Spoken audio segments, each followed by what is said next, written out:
Hey there, welcome back to CastleStube. This is Jasper and it's already the 6th update of my Castle mock world, and I have to say that I really appreciate all the feedback and interest from all of you. Thank you so much. In this update I'm adding the second module to the layout. That's why most of the work in today's update is focused on shaping the landscape of this new area. On this new module, I started building with non-90-degree angles, which is always a challenge in LEGO builds. And as promised, in this update I reveal the gatehouse on the landscape module, so stay tuned. But before constructing the new module, I start with a small addition near the gatehouse. I need to add the wall section on the left side of the gate. So let's begin. For this wall section, I followed the same design as on the opposite side of the gatehouse.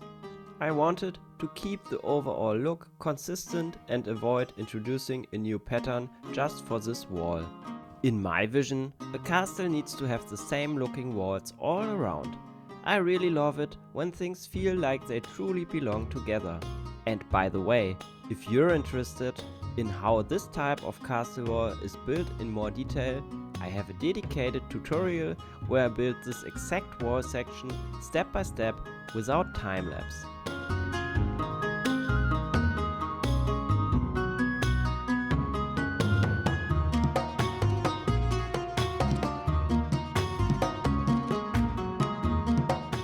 Like the other sections, this wall is also built with modular floors, allowing the access to the corridor on the ground floor at any time.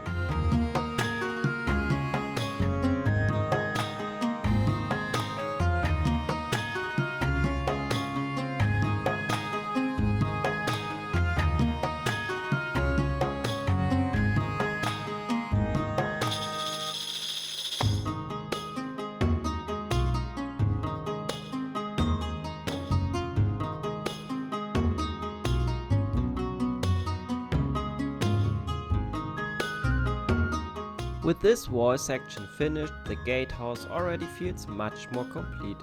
There's still a lot of details left to do, like open studs and floor patterns, but those sadly didn't make it into this update. Instead of doing these details, I started on building a second module. The reason for this is relatively simple. The castle is still missing an exterior staircase that connects the tavern inside the gatehouse and the wall walk above. And as you can see, on the first module, there simply is not enough space left to make this work properly. And instead of forcing it into a tight area, I decided to expand the layout and build an additional module first. With that in mind, let's start working on the new module. Just like the previous one, this module will have a footprint of 48 by 48 studs. For the internal structure and everything that won't be visible later on, I'm once again using a mix of colorful filler bricks and older Lego from my childhood and flea markets. While adding colorful bricks within official Lego sets isn't always popular, I'm actually very happy to have so much colorful Lego available for exact this purpose. It works perfectly for building up volume and structure without wasting more important parts. For example, I'm using these old Lego Belleville base plates, which together cover an area of 24 by 24 studs. So let's take a moment to roughly plan out this module. I originally planned to explain this live while filming, but it works much better for me to walk through it here in the voiceover. In general, the idea is to continue the landscape from the adjacent module. In the lower part, there's a green strip that gradually gets wider towards the right. At the top, this green strip is ending in the rocky mountain formation, which has the castle built on top. Above the rocky terrain, in the upper part of the module, the castle courtyard will be located behind the walls. And as you remember, there's a tunnel system running underneath the wall. And of course, that needs to continue on this module as well. And this is where things get a little bit tricky. Here I'm planning to build a non-90 degree angle into that tunnel.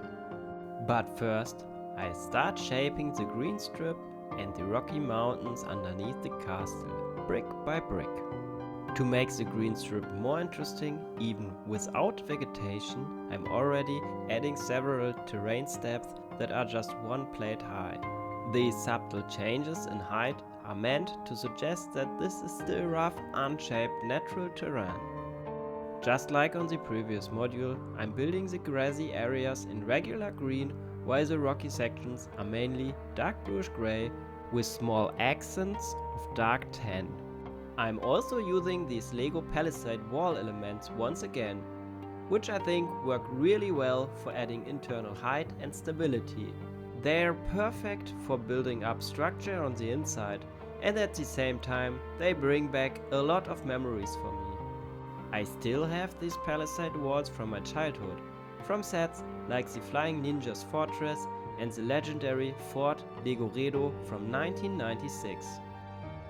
At this point I start experimenting to fit in the tunnel with the right angle.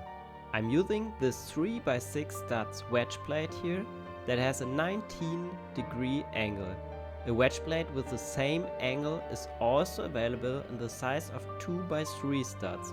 With these, I can later cover up the open triangular gaps.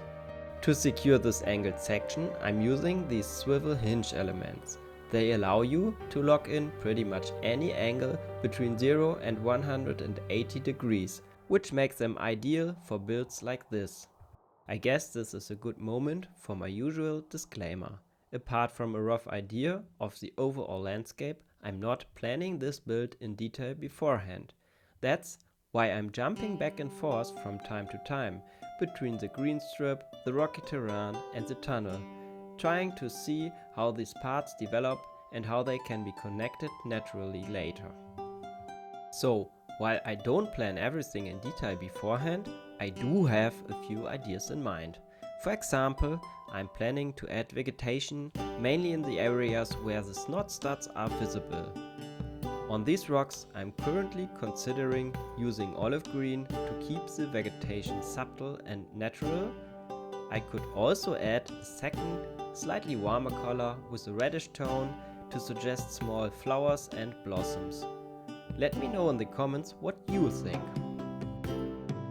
To break up the otherwise uniform green of this grass area, I experimented with a small mound of exposed earth in the middle.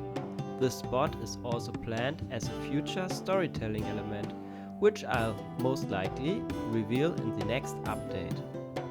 The grass area will need some vegetation as well, but to be honest, I haven't fully decided on that yet, mainly because I'm planning to add another row of baseplate modules in front of the castle. That should hopefully create enough space for some larger themes and installations in that area. I already have a small list of ideas for that, including a lumberjack for example. To place the angled section properly, the area underneath first needs to be leveled to the correct height. After that, I roughly tile the surface to create a stud-free but still stable ground. I then extend the tunnel using dark bluish gray mixed with some dark tan, just like on the first module. For the tunnel walls, I'm mixing in 1x2 modified bricks with masonry or log profile to get as much variation in texture as possible. To keep the joint where the angled section meets the straight section as seamless as possible, I'm using some familiar bricks from earlier episodes. Brackets, cheese slopes and tiles help to close the gap and smooth out the transition. And in between, I also keep throwing in a lot of colorful filler bricks on the internal structures, since the castle courtyard and the rocky terrain need to be raised by several bricks.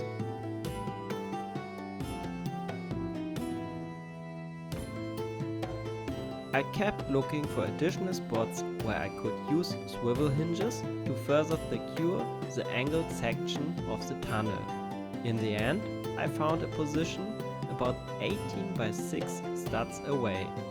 I'm not entirely sure if this spot is absolutely perfect, but judging by the stud distance in relation to the wedge plates I'm using, it should probably work without putting stress on the bricks.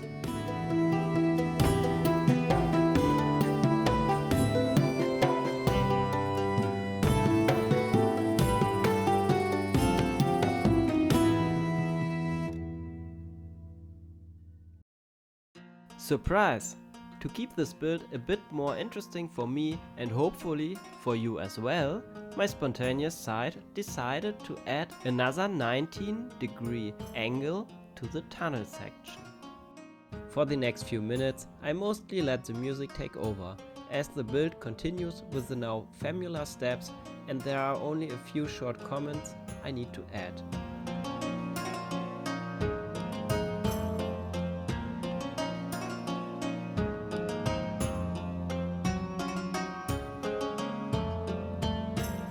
And here is a third swivel hinge element in the upper section of the tunnel wall.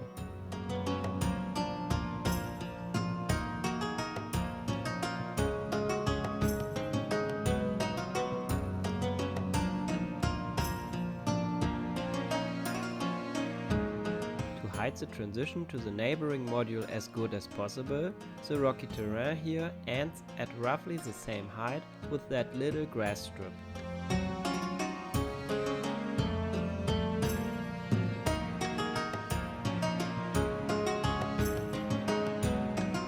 Coming back to the topic of stress on bricks, the swivel hinge element I placed here is actually under tension, as I would realize later. But for now, I first prepare and close off the ground of the courtyard using dark tan.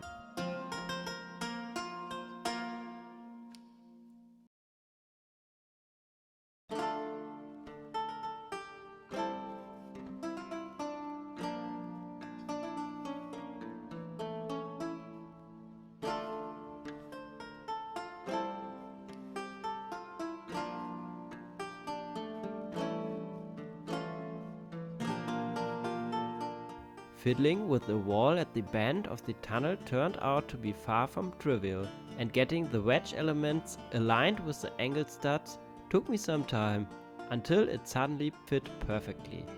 That's always such a satisfying moment when everything finally comes together. And with that, the building part of this update comes to an end. Up next, you'll see 2 camera passes over the landscape area, followed by the very first look at the castle gate set into the terrain.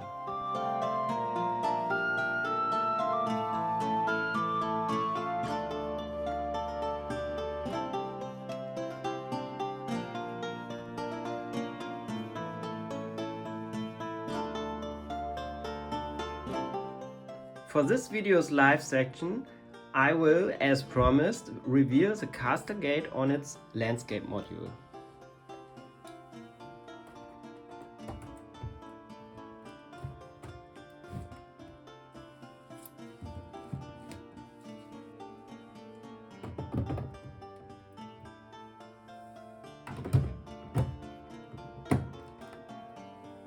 And as you can see nothing, because it is simply too big. In the next update, I'm planning to finish the landscape of this module. I already have 2 or 3 interesting ideas to add a bit more detail and character to the terrain. Thank you so much for watching this update. If you enjoyed it, feel free to leave a like or a comment. As always, thank you for your feedback and support, and I'll see you in the next castle update.